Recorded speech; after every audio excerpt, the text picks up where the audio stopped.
यहाँ पे हमारी दीदी कर्णिका बहुगुणा जी के द्वारा बहुत सुंदर प्रस्तुति दी गई और दादाजी के द्वारा उन्हें सम्मानित किया जा रहा है।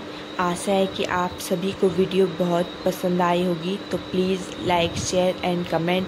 और अब मिलते हैं नेक्स्ट वीडियो में, तब तक के लिए बाय।